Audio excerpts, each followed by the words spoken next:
ઘન અને ઘનમૂળ. ફર્સ્ટ લેક્ચરમાં આપણે ઘનના કેટલાક નિયમો જોયા, એના પરથી દાખલા ગણવાના છે. નીચે આપેલ સંખ્યાના ઘન કરવાથી મળતી સંખ્યાનો એકમનો અંક શોધો. તો આપણે નિયમોમાં જોયું હતું કે જો આપેલી સંખ્યાનો એકમનો અંક 0, 1, 4, 5, 6 કે 9 હોય તો એનો ઘન કરીએ તો જે સંખ્યા મળે એ સંખ્યાનો એકમનો અંક તે સંખ્યા જ થશે. અહીંયા એકમનો અંક શું છે? સંખ્યા આપેલી છે 3331. એકમનો અંક છે 1. આપેલી સંખ્યાનો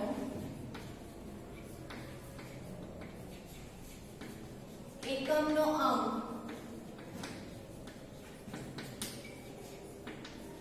1 છે. જો એકમનો અંક 1 હોય તો ઘન કરવાથી મળતી સંખ્યાનો એકમનો અંક તે જ સંખ્યા એટલે કે 1 જ મળશે. આથી ઘન કરવાથી મળતી સંખ્યાનો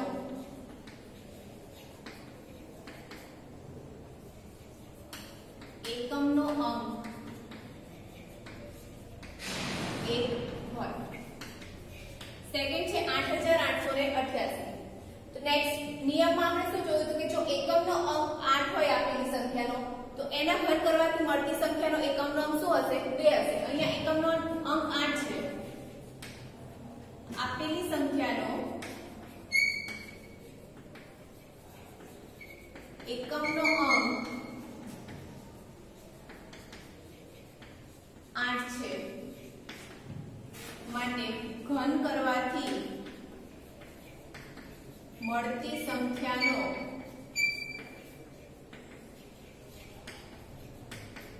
એકમનો અંક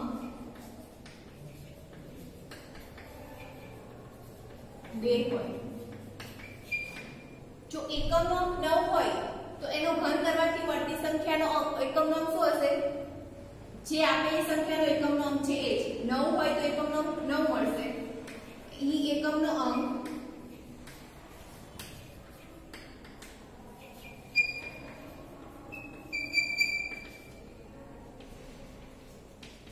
9 છે.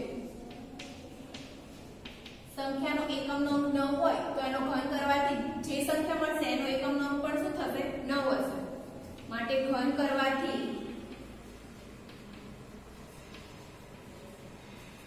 મળતી સંખ્યાનો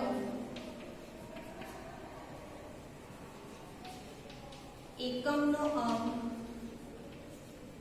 9 હોય. જો એકમનો અંક 5 હોય તો ઘન કરવાથી મળતી સંખ્યાનો એકમનો અંક શું થશે? 5. તો આપેલી સંખ્યાનો એકમનો અંક શું છે? 5 છે. આપેલ સંખ્યાનો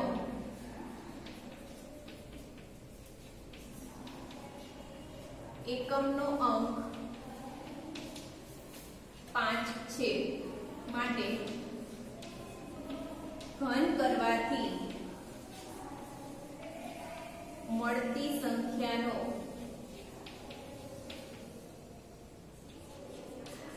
એકમનો અંક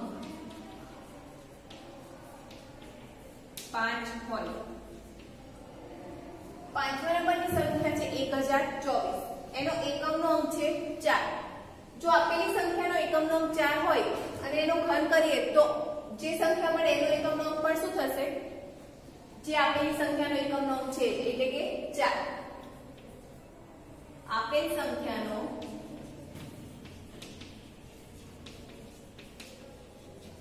એકમનો અંક 4 છે માટે ઘન કરવાથી મળતી સંખ્યાનો એકમનો અંક 4 હોય. નેક્સ્ટ છે 77. નિયમોમાં આપણે જોયું હતું જો કોઈ સંખ્યાનો એકમનો અંક 7 હોય તો એનો ઘન કરવાથી મળતી સંખ્યાનો એકમનો અંક શું હોય? 3 હોય. તો અહીંયા એકમનો અંક આપણને 7 આપેલો છે. આપેલ સંખ્યાનો એકમનો અંક 7 છે માટે ઘન કરવા મળતી સંખ્યાનો એકમનો અંક 7 હોય. નેક્સ્ટ છે 5022. એકમનો અંક છે 2. જો એકમનો અંક 2 હોય તો આપેલી સંખ્યાનો ઘન કરવાથી મળતી સંખ્યાનો એકમનો અંક શું હોય? 2 હશે તો 8 મળશે. આપેલ સંખ્યાનો એકમનો અંક 2 છે માટે ઘન કરવાથી મળતી સંખ્યાનો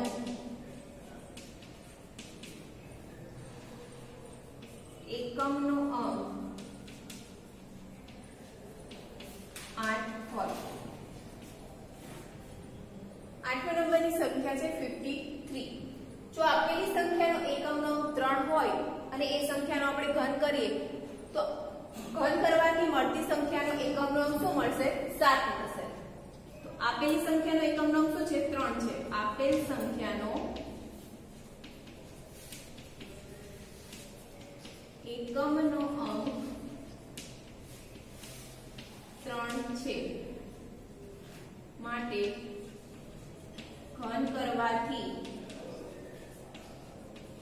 મળતી સંખ્યાનો એકમનો અંક 7 હોય.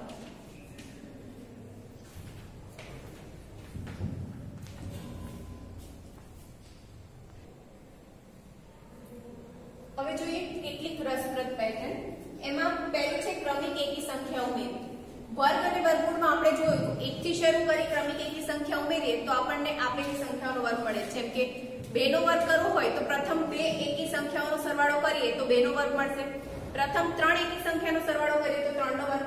તો ઘન માટે પેટર્ન શું છે?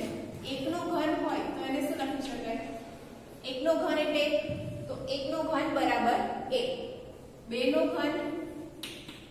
ઘન શું થાય? 8. તો એને શું લખી શકીએ આપણે? 2 નો ઘન છે એટલે 2 ક્રમિક એકી સંખ્યાઓનો સરવાળો. પણ કઈ 2?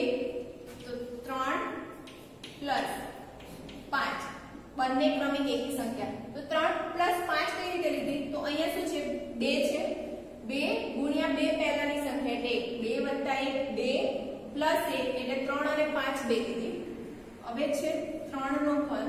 તો 3 નો ઘન 27. 3 એકી સંખ્યાનો 3 ક્રમિક એકી સંખ્યાનો સરવાળો. પણ કઈ સંખ્યા આવશે?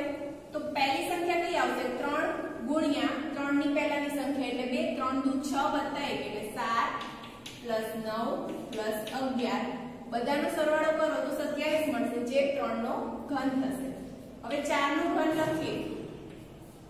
4 નો ઘન થશે 64 અને ક્રમિક 4 એકી સંખ્યાઓનો સરવાળો 4 નો ઘન એટલે તો ક્યાંથી શરૂ થશે? એકી સંખ્યા 4 ઓછા 1 એટલે 3 3 ગુણ્યા 4 12 વત્તા 1 એટલે 13 પ્લસ 15 પ્લસ 17.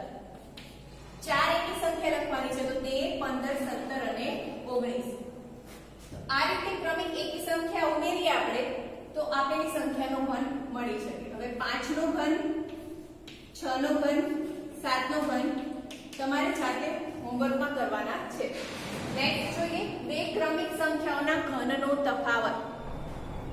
તો આપણે બે સંખ્યા લઈએ 2 નો ઘન - 1 નો ઘન. તફાવત એટલે બંનેની બાદબાકી. બે ક્રમિક સંખ્યા 2 અને 1 લીધી, બંનેનો ઘન કર્યો અને એનો તફાવત. તો શું થાય? 2 નો ઘન ઓછા 1 નો ઘન બરાબર 1 પ્લસ જે બે સંખ્યાનો ઘન છે એ બંનેનો ગુણાકાર. તો 2 ગુણ્યા 1 એને ગુણ્યા ઘન છે એટલે ગુણ્યા આપણે કરીશું 3. બીજી સંખ્યા લઈએ 3 નો ઘન માઈનસ 2 નો ઘન.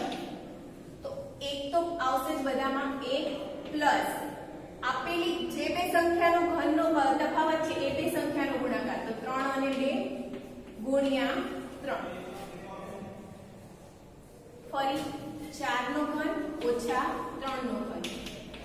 1 વત્તા આપેલી બે સંખ્યાઓનો ગુણાકાર 4 ગુણ્યા 3 એને ગુણ્યા 3 5 નો ઘન ઓછા 4 નો ઘન બરાબર 1 પ્લસ આપેલી બે સંખ્યા એટલે 5 અને 4 નો ગુણાકાર ગુણ્યા 3 1 પ્લસ અને છેલ્લે ગુણ્યા 3 એ બધામાં કોમન રહેશે 6 નો ઘન ઓછા 5 નો ઘન બરાબર 1 પ્લસ 6 ગુણ્યા 5 ગુણ્યા 3 એ જ રીતે 7 નો ઘન ઓછા 6 નો ઘન 8 નો ઘન ઓછા 7 નો ઘન અને 9 નો ઘન ઓછા 8 નો ઘન જાતે હોમવર્કમાં પેટર્ન કમ્પ્લીટ કરવાની છે.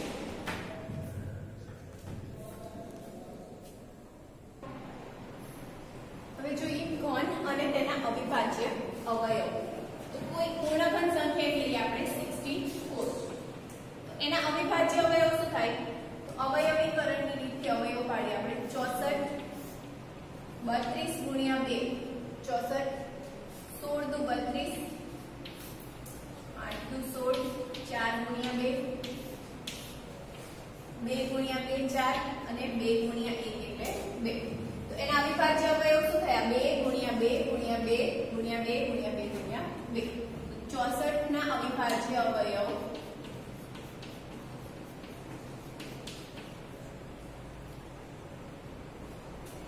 મે 216 ના લખીએ. 216 ના અવિભાજ્ય અવયવ લખવા હોય તો 216 108 ગુણ્યા 2 216 108 54 ગુણ્યા 2 54 ના અવયવ 27 ગુણ્યા 2 9 ગુણ્યા 3 27 3 ગુણ્યા 3 9 અને 3 ગુણ્યા 1 એટલે 3. તો 216 ના અવિભાજ્ય અવયવ શું થાય? 2 ગુણ્યા 2 ગુણ્યા 2 ગુણ્યા 3 ગુણ્યા 3 ગુણ્યા 3. આપણે નિયમો જો એમાં લાસ્ટ નિયમ શું હતો? કોઈ પણ ઘનના અવિભાજ્ય અવયવમાં કોઈ પણ અવયવ 3 વાર આવે. અહીંયા જુઓ 2 ગુણ્યા 2 ગુણ્યા 2 3 વાર, અહીંયા ફરી 2 3 વાર આવે છે. એ જ રીતે 216 માં જુઓ 2 ગુણ્યા 2 ગુણ્યા 2 3 વાર આવે છે. 3 પણ કેટલી વાર આવે છે? 3 વાર. તો કોઈ પણ ધન સંખ્યાના અવિભાજ્ય અવયવમાં દરેક સંખ્યા કેટલી વાર આવશે? 3 વાર. 64 શેનો ઘન છે? 4 નો ઘન 6 નો ઘન 216 15 નું ઘન શું થશે? 3375. તો આપણે 15 ના અવયવ આપણને ખબર છે 5 અને 3. તો એના અવિભાજ્ય અવયવ લખી શકીએ 3 ગુણ્યા 3 ગુણ્યા 3 3 વાર આવશે. 5 પણ 3 વાર આવશે. 5 ગુણ્યા 5 ગુણ્યા 5. 12 નું ઘન 1728 1728 ના અવયવ શું થશે? 2 ગુણ્યા 2 ગુણ્યા 2 2 ગુણ્યા 2 ગુણ્યા 2 ગુણ્યા 3 ગુણ્યા 3 ગુણ્યા 3. અહીંયા જુઓ 3 પણ 3 વાર આવે છે. 5 પણ 3 વાર આવે છે. એ જ રીતે 2 3 વાર આવે છે. અહીંયા પણ 3 વાર આવે છે. 2 અને 3 પણ કેટલી વાર આવે છે? 3 વાર. મતલબ કે ઘન સંખ્યાના દરેક અવિભાજ્ય અવયવ કેટલી વાર આવે? 3 વાર આવે. હવે નેક્સ્ટ જોઈએ નાનામાં નાનો પૂર્ણાંક કે જેથી પૂર્ણઘન સંખ્યા મળે. આપણે અવિભાજ્ય અવયવીકરણ જોયું. અહીંયા દરેક અવયવ કેટલી વાર આવે છે? 3 વાર. એટલે પૂર્ણઘન સંખ્યા છે. હવે આપણે બીજું એક ઉદાહરણ જોઈએ. ધારો કે કોઈ એક લંબઘનનું આપણને ઘનફળ આપેલું છે. લંબઘનનું ઘનફળ.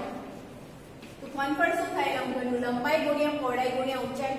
આપણે એના માપ લઈએ 15 30 અને 15.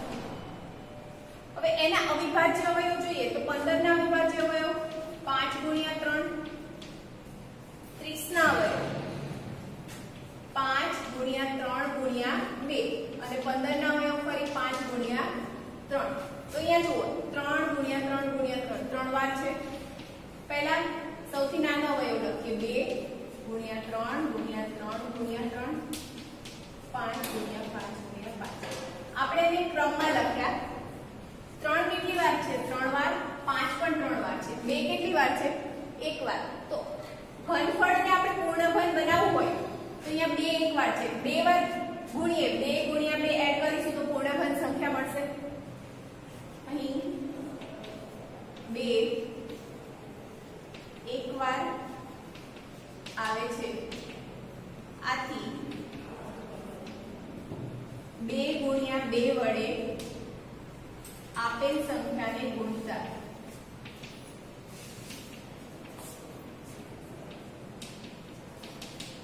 2 વડે ગુણીએ 2 ગુણ્યા 2 ગુણ્યા 2 ગુણ્યા 3 વાર 3 છે ગુણાકારમાં તો 3 ગુણ્યા 3 ગુણ્યા 3, 5 પણ 3 વાર ગુણાકારમાં છે તો 5 ગુણ્યા 5 ગુણ્યા 5.